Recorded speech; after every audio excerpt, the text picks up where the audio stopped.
Good morning all of you. As you know that in our last class we studied about what is verb and also basic forms of verbs, in which we studied about 6 types: basic form, infinitive, past tense, past participle, present participle and gerund. Now today we will start different types of verbs. Today we will study about different types of verbs. In this different types of verb there are 6 types of verbs.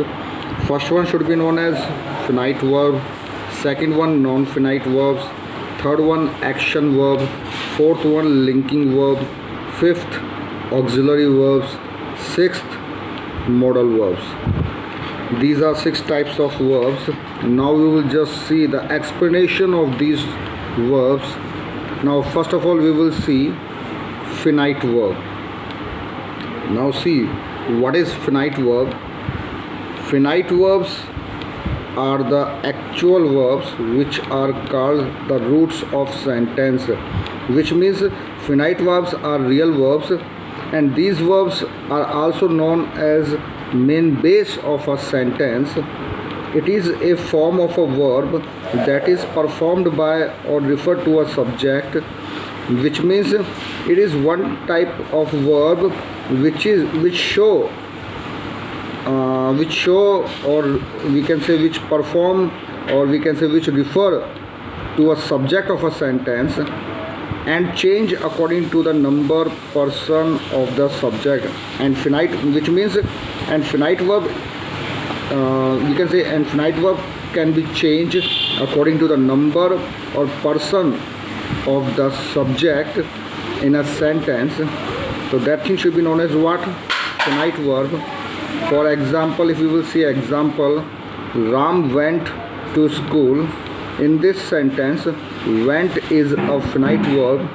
Now see what should be given there. Subject Ram performed the action. In this sentence, this subject Ram, it show an action in the past. In a past tense we can say this information is evident only by the verb went, and this action which should be performed by Ram in the past, this information should be shown by the help of that particular verb went. So I think that you easily understand the finite verb. I think that you will not get any problem to understand this particular first type of verb, finite verb. Now see next type of verb, which is non-finite verb. Now see what is non-finite verbs. Non-finite verbs are not actual verbs, which means these verbs, this non-finite verb is not a real verb. They do not work as the verb in the sentence, which means this non-finite verb do not work in a form of verb in a sentence. Rather they work as noun, adjective, adverb, etc., which means these non-finite verbs, they do not work as a real verb in a sentence. They work in a form of noun, adjective, adverbs, etc. Now see after what should be given there. Non-finite verbs do not change according to the number, person of the subject, which means non-finite verb do not change according to the number or person of the subject in a sentence, because these verbs also called verbal, which means the synonym, or we can say the next name of this verb, non-finite verb, is verbal, do not have any direct relations to the subject, and non-finite verb do not have any direct relation to the subject. Sometimes they become the subject themselves, which means in some cases non-finite verb become the subject in a sentence. I think that you understand this non-finite verb. Now see afterward what should be given there. The forms of non-finite verbs are, there are some forms of non-finite verbs which are, now see afterward, forms of non-finite verbs are infinitive, gerund and participles.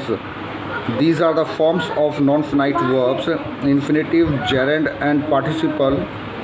Now see afterward what should be given there. Participles become finite verb when they take auxiliary verb, which means when participles take an auxiliary verbs, at that time these participles become finite verb.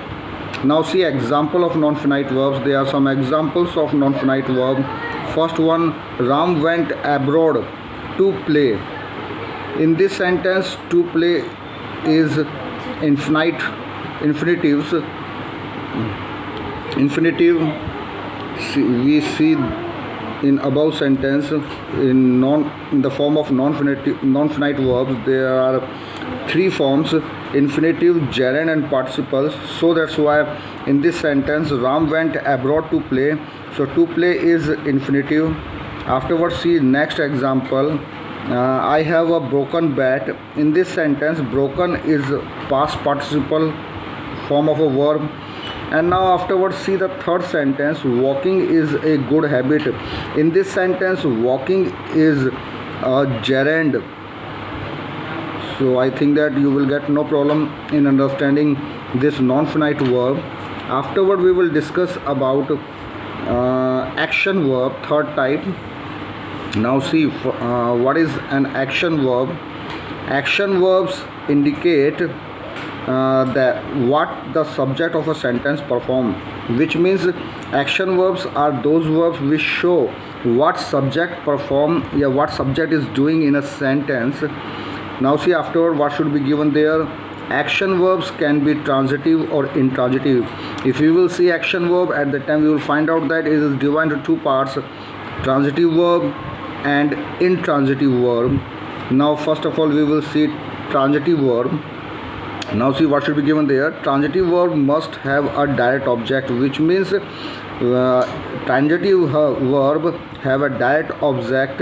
A transitive verb demands something or someone to be act upon, which means transitive verb needs something to complete itself. So that's why there is given a transitive verb demands something oblique someone to be act upon. For example, I paint the car. Now see in this sentence, I paint the car. Paint is transitive verb. Now see what should be given there. The verb paint demands an object to be painted. So in this sentence, this verb paint, it needs something to be painted in a form of object. So we can say transitive verbs are those verbs which need object to complete its sense or to complete itself. So I think that you will understand this transitive verb in a better way. Now see afterward intransitive verbs, second type of action verb. We already studied there action verbs can be transitive or intransitive. So I explained you transitive verb. Now we will just explain intransitive verb. Now see what should be given there in intransitive verb. Intransitive verb do not act upon anything, which means it do not react on anything. For example, she smiled. In this sentence, smile is intransitive verb. The verb she smile is intransitive verb. So see in this sentence, she smile. This is a complete sentence. This sentence doesn't need any object to complete its sense. So we can say that intransitive verbs are those verbs which do not want any object to complete its sense, or which do not want any object to complete itself.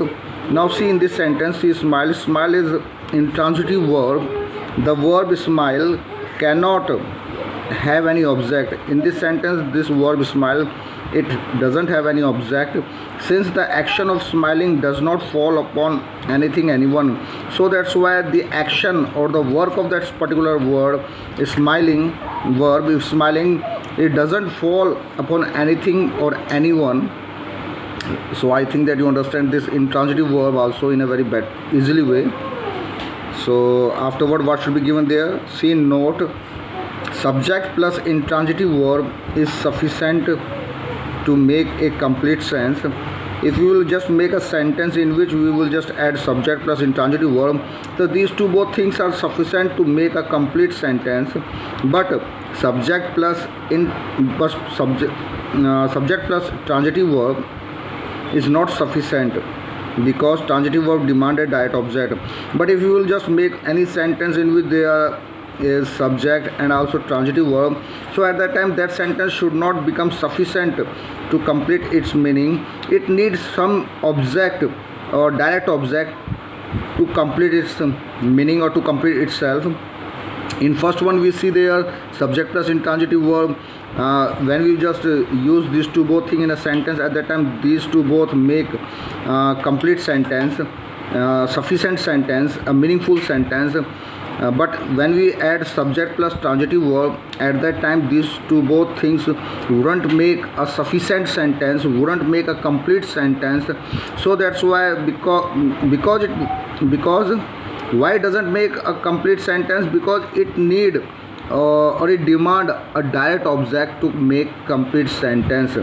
So I think that you understand easily the action verbs. In this action verb we study about two things, transitive verb and intransitive verb. So I think that all of you understand these things in a very easily way.